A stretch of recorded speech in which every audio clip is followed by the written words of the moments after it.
We are just over 24 hours away from the 2023 NFL Draft. So naturally, it's right to talk about the Sun Devils prospects that are entering this year on this edition of the Locked On Sun Devils podcast. You are Locked On Sun Devils, your daily podcast on the Arizona State Sun Devils, part of the Locked On Podcast Network, your team every day.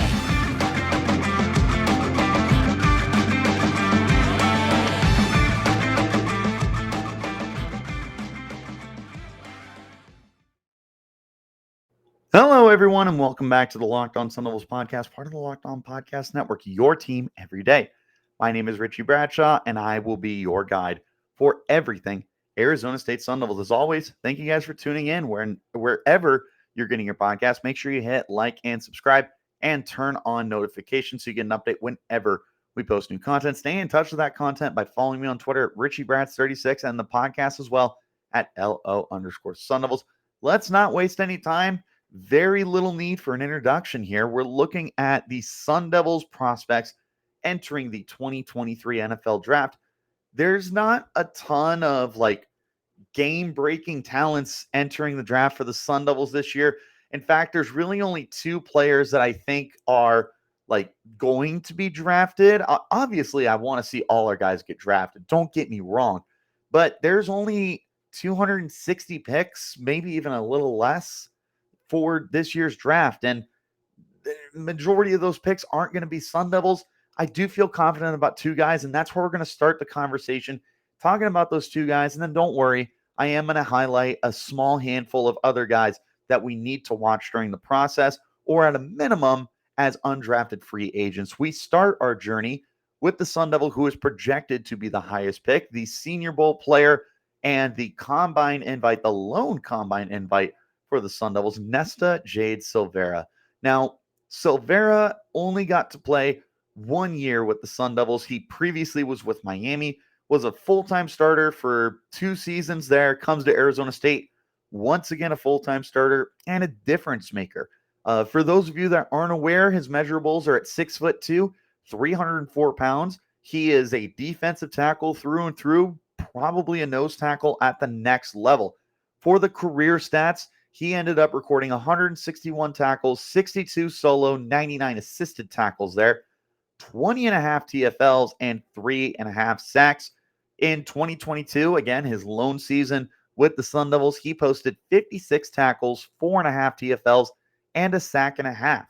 Again, this isn't a big-time producer of sacks, which is why he definitely feels more like he's going to end up being a nose tackle. But this isn't a bad thing. You're not placing Nesta Jade Silvera on the field, anticipating him to be a double-digit sack guy, This isn't Marcel Darius or any other nose tackle that we have very rarely seen be able to put up those kind of numbers. Instead, Nesta is more of that two-down run-stuffing option for the team, whoever he ends up with. And that's not a bad thing at all. It's still a very important piece of the defense. Taking a look at some notable accomplishments for him, of the 3 seasons that he was a starter, he recorded at least 35 sacks in those 3 seasons. And of course, a career high 56 tackles with the Sun Devils. Now, he also was an honorable mention, not just for the All Pac-12 team a year ago, but also for the All ACC team during the 2020 season. He is a guy that people recognize as an underrated player. His biggest thing that quote unquote holds him back is the sack numbers, and he's not a guy that's going to generate a lot of sacks. He's a dude who you want to be in the middle of the defense to be able to open up opportunities for other guys. He's a good run defender, but not only that, he's a gap eater, so he's allowing the linebackers' jerseys to stay clean so they can get into the backfield. We saw Merlin Robertson and Kyle Soelle and the rest of the linebackers have good success when they were playing behind Nesta. He is just one of those guys. Let's go ahead and hop into the pros and cons here. Now, for the pros, we start with the quality size for a nose tackle. Again, at 6'2", 304 pounds, he might even have some room to add some more weight to his frame. He carries it very well. He's not fat. The dude is built. He's got a tummy, obviously, but I mean, it's not like this is some giant slob that's on the field. He carries 304 pounds very well. I think to the point where he could maybe add on 5, 10, maybe even 15 more pounds. I don't know. And he's strong too. He definitely has that kind of conversion to himself where he's able to get off the snap very quickly and is able to disrupt whatever poor guard or center is up against him. That's the next thing here is he's got what's like above average short area burst. What I mean by that is off the line, boom. He is already engaged with the offensive lineman in front of him, and he's just nasty. That leads me to the next thing. He can anchor. This is a powerful guy who's able to hold down a spot. He is able to not be moved off very, very consistently. He's also a really quick dude. Like he's able to navigate the line of scrimmage and figure out where the play is going. So not only is he strong, but he's also quick. He's got good game recognition. The next thing I want to talk about is as a run defender, he's able to open up gaps for the linebackers. That's something I already alluded to. Is he's just able to take on at least the guy he's up against. I'm curious if he can take on doubles at the next level at his size. I'm not going to put that on him just yet, but it'll be something to watch for sure. But he's a good run defender by himself. He's even better at opening things up. And finally, this is a dude that's a competitor. And what I mean by that is he's not interested in being your friend. He is there to play his heart out for 60 minutes, maybe 70. Like he is absolutely on the field to kick your you-know-what. He is not interested in being friends with the opponents. There's no better example of this than against USC this year where Caleb Williams took off down the sideline, ran out of bounds, and Nesta Jade Silvera, if you haven't seen this, it's hilarious. It's hilarious because we're Sun Devils. It's disrespectful if you're a USC fan. Takes a water bottle and just squirts it at him. Like, what are we doing here? First of all, he's lucky that wasn't called as like a personal foul of like just poor sportsmanship. What's the actual thing? It's not taunting. Just whatever the penalty is called for poor sportsmanship. I'm totally drawing a blank, but yeah, he's not there to be your friend. He's there to do his job, and he does his job very well. But with that being said, getting to the cons of him, I mentioned this before, but this is a 2-down player. Like I don't see him being able to be on the defensive line for all 3 downs or all 4 downs or just really throughout the drive. He feels like a rotational guy right now. Not to say he can't develop into that, but coming into the league, this is a 2-down guy, and there's just not a lot of pass rushing upside. And again, for a nose tackle, you're not necessarily looking for that. But 3.5 sacks throughout his college career is not exactly, productive. Like you would hope that he can average a sack a year, and he wasn't able to do that. Like it is what it is. Again, I'll go to bat here because I am a firm nose tackle lover. Like if you ask me my NFL opinions of the nose tackle, I think that there's 3 guys that should get to the Hall of Fame because they played the nose tackle spot. If you want to know who they are, you'll have to come up and talk to me sometime about it, and I'd be happy to share. But I will spoil that Haloti Ngata is one of those guys, very obviously. Back to talking about Nesta Jade Silvera now. One of the other weaknesses that I feel he has here is like the block shedding and kind of the pad level that he goes with. Is I feel like there's times where he plays really high. He kind of gives up his chest, and while he doesn't get moved off his spot, he still allows the offensive lineman to be able to somewhat control the rep, just in the sense of like not able to get pushed back or anything. Look, when Nesta hits you with a bull rush, he's very difficult to stop. But just about anything else, like he just doesn't have a lot of pass rushing moves. That leads me to my next thing is outside of the aforementioned bull rush, he doesn't necessarily have a full toolbox to be able to disengage with blockers if they're able to grapple onto him, and a rep can be controlled that way. So he's got to be able to take on some training and some coaching at the next level to be able to open up his pass rushing abilities and be able to get off those spots. And the final thing here, and again, I can't echo this enough because nose tackles are people too, but he is likely limited to being a nose tackle. And at that point, that's not going to be where teams are truly going to value you. The nose tackle spot feels like a luxury at times for teams. A lot of teams don't worry about that. Like they'd rather run like 2 edge rushers and like a defensive tackle or two defensive tackles. There's not a lot of teams that really employ the 300-pound plus nose tackles on the field anymore. It's just not as important a position as it once was, or if it ever was, honestly. Like, you just kind of look at Nesta Jade Silvera and you have to realize, this kid's a little bit limited here. There's not too much here that really screams like future Pro Bowler or anything like that. I still like Nesta, but that's just my analysis of him. If you're looking for a delicious treat but don't want all the sugar and calories, then you need the best tasting protein bar ever built. You got to try this. If you're like me and you want to eat healthier and make better snack choices and you don't want to compromise on taste, then I've got just the thing for you. It's Built Bars and Built Puffs. Built Bars are healthy and taste amazing. Seriously, they're so amazing, you won't think they're good for you. You got to try this. What makes Built Bars so good? Well, for starters, they're all covered in 100% real dark chocolate. You heard me right, real chocolate. And they come in unbelievable flavors like churro, peanut butter brownie, cookies and cream, and more. And I don't know how Built does it, but these bars taste like a candy bar while maintaining amazing macros. What's even better is they're healthy. They have just 130 calories and 4 grams of sugar, but a whopping 17 grams of protein. Now you don't even need to wait around for a box. For years, we've been talking about ordering your Built Bars at Built.com. Now you can go to your local Walmart or Sam's Club while you can still get your specific flavors at Built.com. So if you want to head to your nearest Walmart today, walk to the pharmacy section and grab yourself a box of Built Bars. You can get a 4-box of cookies and cream, double chocolate, or coconut puff. If you're close to Sam's Club, run in, get a 13-bar box with our hit flavors, brownie batter, puff, and churro puff. You can thank me later. Get yourself a great tasting protein bar. Get yourself the difference with Built Bar. You got to try this. If you guys are not aware yet, the Locked On NFL Mock Draft Special is here. It's bigger than ever. Follow along. All 32 teams' first pick in a 6-episode mock draft experience only Locked On can deliver. All episodes are available on Locked On NFL Draft on YouTube and wherever you listen to your podcasts.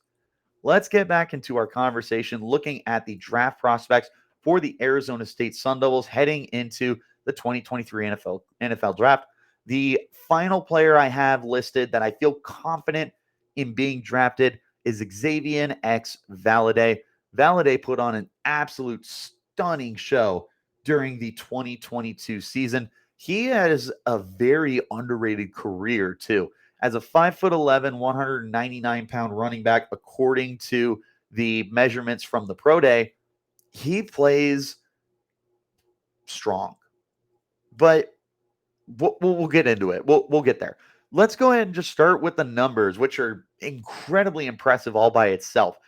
In a 5-year career, he ran for 4,466 yards, a whopping 5.3 yards per carry, 35 rushing touchdowns. Was just as good a receiver, 88 receptions, 873 yards. So, 9.9 yards per reception and 4 more touchdowns. In 2022, his lone season with the Sun Devils, he saved his best for last. He ran for 1,192 yards, a whopping 5.5 yards per carry, 16 rushing touchdowns, a record at Arizona State for a single season rushing touchdown. 37 catches, 289 yards. Again, pretty rock solid for the yards per reception, and 2 more touchdowns. So we had 18 touchdowns this year as an Arizona State Sun Devil. Looking at his accomplishments, he is one of a pretty big handful of players to rush for 4,000 career yards in his career. I say like a decent-sized handful because you got to remember just the seemingly unlimited amount of college football players that have played the running back position. It is still a pretty elite club to be able to rush for 4,000 yards in your career, and he did it. He also has 5,000 scrimmage yards. You count those receiving yards as well.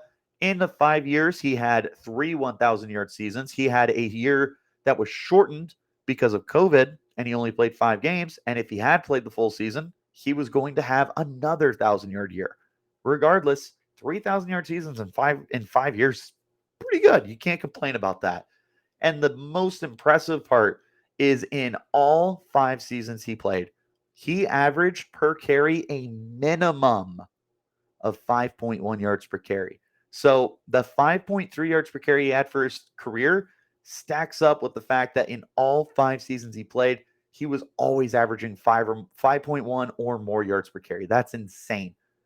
Now let's go ahead and hop into the pros and cons that I have here. We'll start with the pros. Obviously, this is an effective runner with really good field vision. He is definitely that one cut kind of runner. He really doesn't dance in the backfield. He sees a hole, he explodes through it. And I mean, he explodes through it. This is not a 4-3 runner. This is not a 4-2 runner.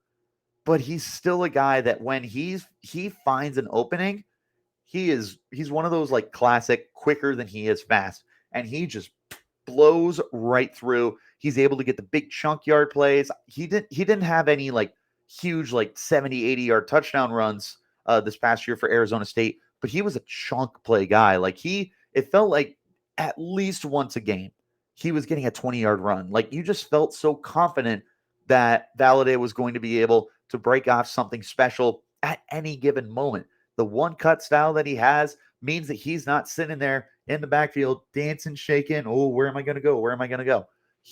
When he finds his opening, his crease, he goes through it. He makes something happen.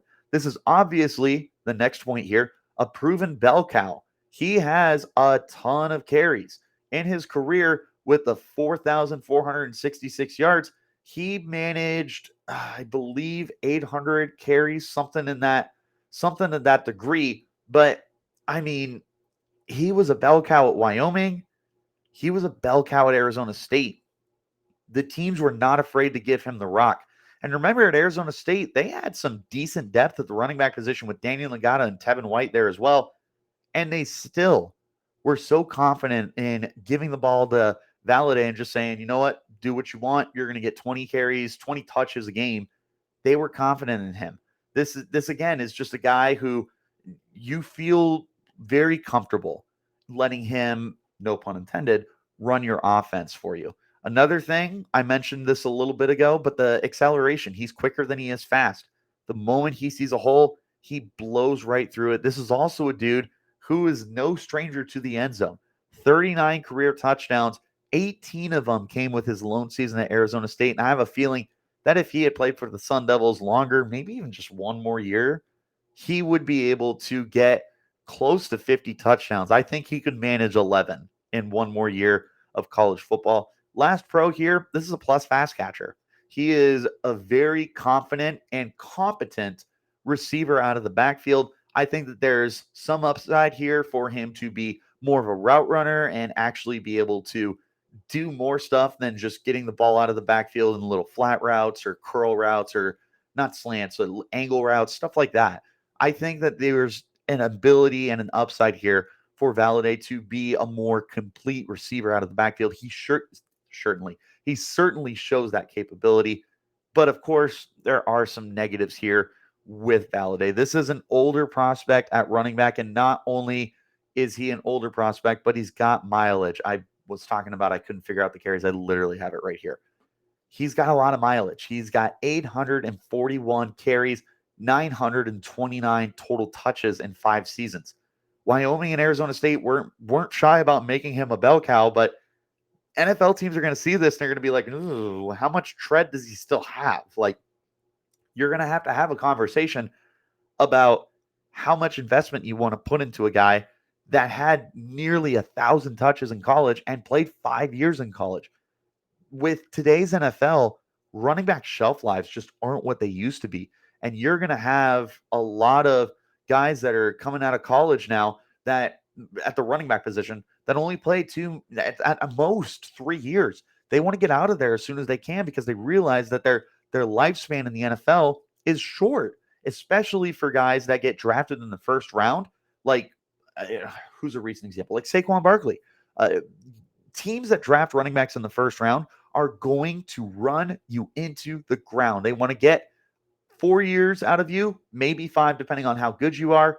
And they typically don't want to give you a second contract. They just want to get what they can and then move on and draft the next kid. So this plays against Valladay as he had 5 seasons in college and he racked up the carries. This is going to make teams kind of a little hesitant to pull the trigger on him very high. Now, the other thing, I mentioned earlier that he's a one-cut runner. The problem with that is if the blocking's not there, there's times where he's just not overly creative. And there's times where he's running into his offensive lineman trying to get something going. A lot of people want to be Le'Veon Bell in his prime, where they can sit there in the backfield and it feels like they just hold still and don't move until they see something and then they explode.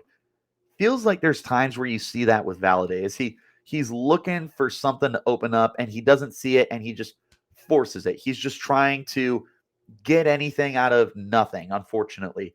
And the last negative that I have here, he definitely feels like a more upright runner.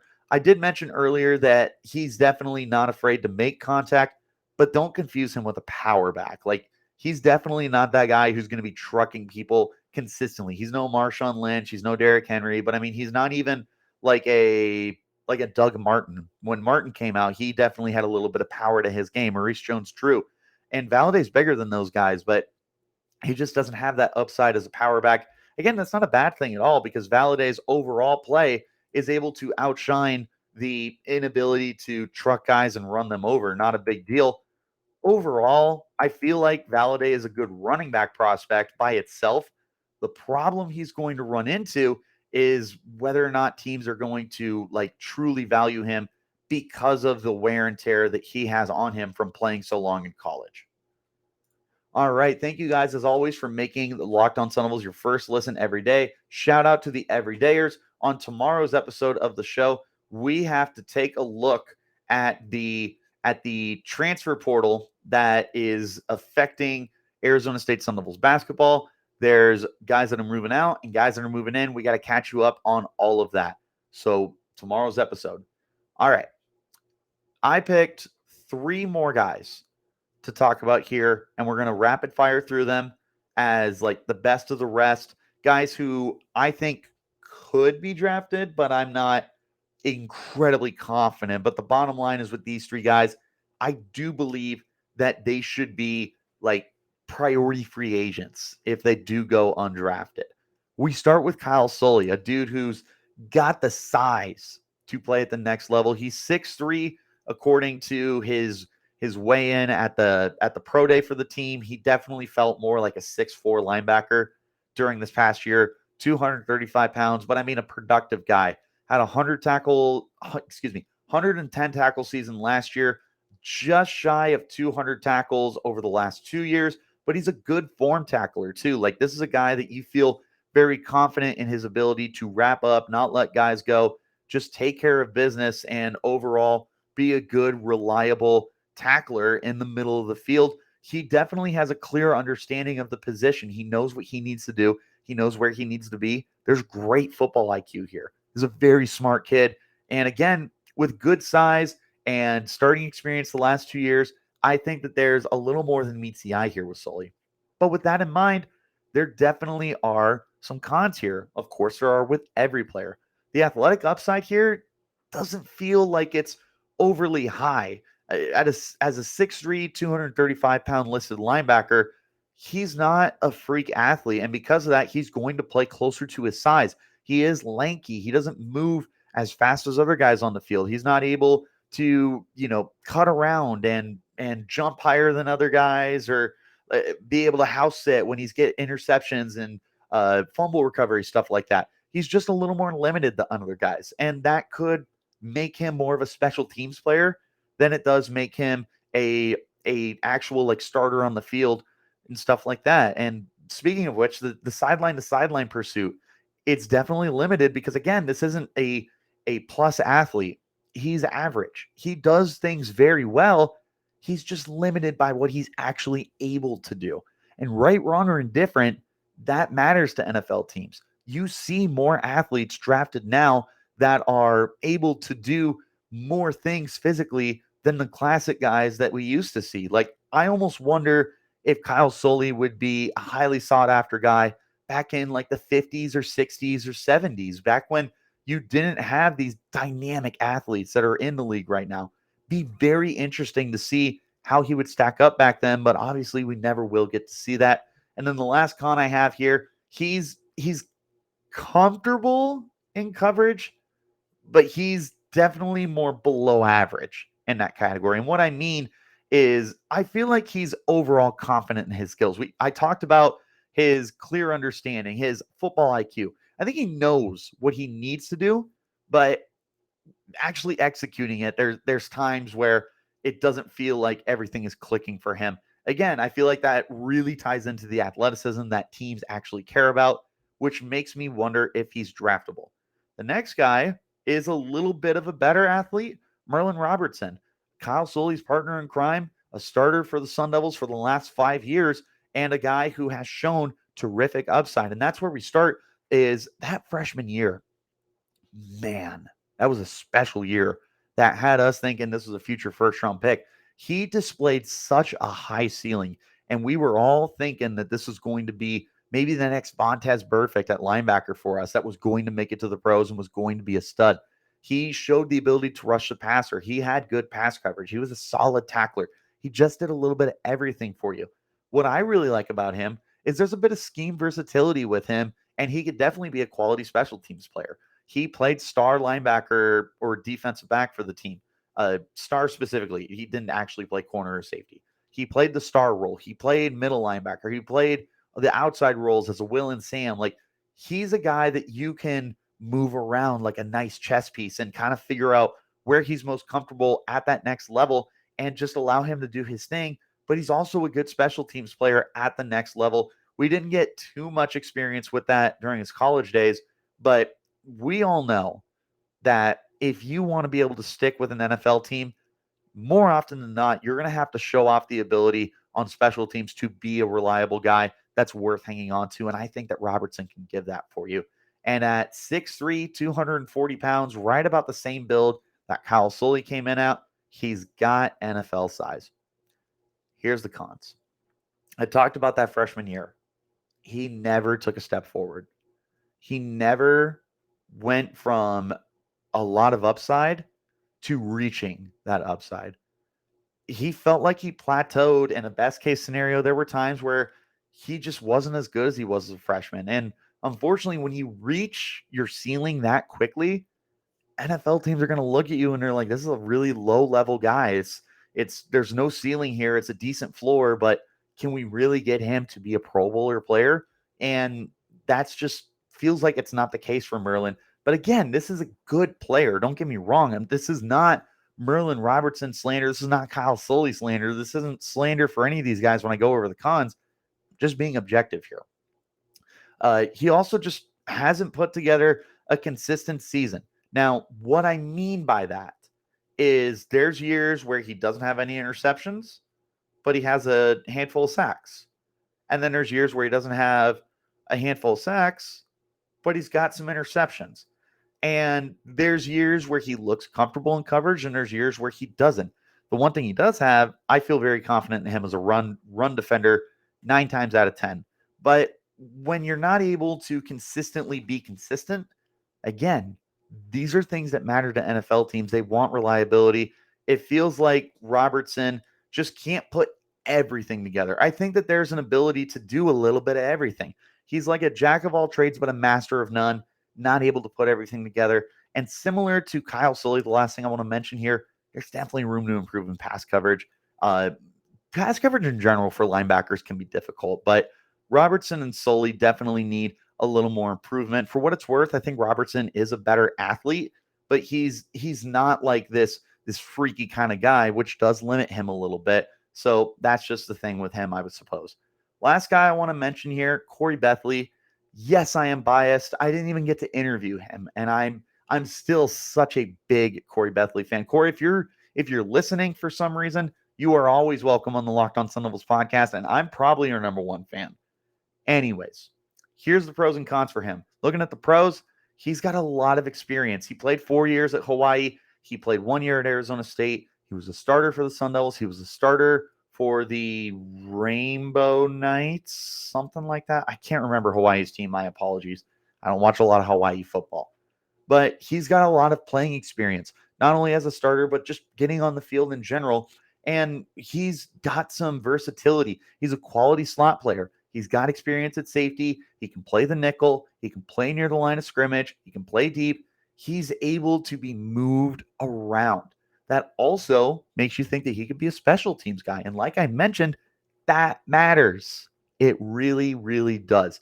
He's a good tackler. I feel confident in him. There's the occasional lay the boomstick kind of plays that you see from him. And more than anything, this is the thing that I love. There's turnover potential here. He didn't have any interceptions with the Sun Devils last year, but granted, this wasn't a Sun Devils team that had a ton of interceptions. They had a solid year, but it wasn't like they were one of the best ball hawking teams in the league. There's definitely room to improve overall, but Bethley was a turnover machine at Hawaii. The year before he got to the Sun Devils, he had 5 interceptions in a year. And he's displayed that ability if he's placed in the right situation and, he's just able to focus on what he needs to do. I think that he can be a turnover guy. I do think that he can be interceptions, he can be forced fumbles, whatever. He's just got to be given that opportunity.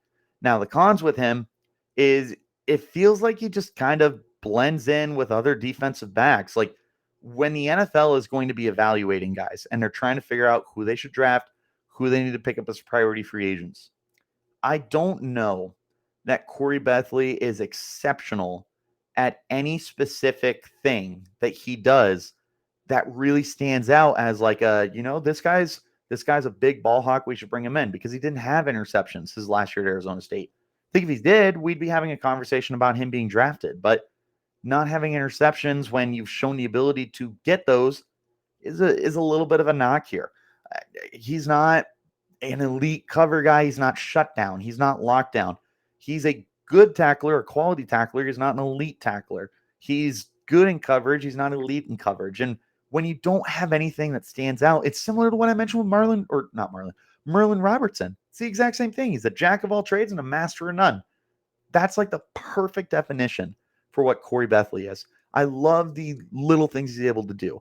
There's just nothing he does that's elite. And his final season, he was good for what Arizona State had. It was definitely underwhelming, especially when I believed, and I'm sure other people did too, that he was going to be more of a difference maker than he actually was. This is also a guy that doesn't necessarily have a true position. Like, I don't look at him as a free safety, but I don't look at him as a starting cornerback. Like, he feels like he's kind of locked into that nickel role. But at the same time, I don't necessarily want him covering slot receivers on every single snap. Like, I just don't know what to do with him for an NFL defense. He can do a little bit of everything. It just feels like if he could just perfect one thing, I'd feel more confident about what to do with him. But he, jack of all trades, master of none, to completely echo myself. The final thing, and this is not Corey Bethley's fault. No one outside of Arizona State knows who he is. I see no media outlets talking about him. I see no scouting reports. I see no NFL, Draft Twitter. Draft Twitter doesn't talk about him. There's no guys that are like, Corey Bethley's my sleeper. There aren't any. And that's not a Corey Bethley problem. But unfortunately, if you don't have any buzz, short of like an NFL team making him their best kept secret and sending scouts to be watching him on a consistent basis, not being known might play against Corey Bethley. And it could potentially derail what could be an NFL future for him. It's just unfortunate that that's the name of the game, is just not being known. It's part of why junior college kids will transfer to big name programs. It's because the junior college to NFL pipeline is so minuscule. It's better for them to get to bigger programs. And Corey Bethley tried to do that. He went from Hawaii to playing with Arizona State. It just, unfortunately, he wasn't able to do enough in his only year with the team. If he had a second season at Arizona State, I think he could generate more conversation. But unfortunately, that just wasn't in the folds.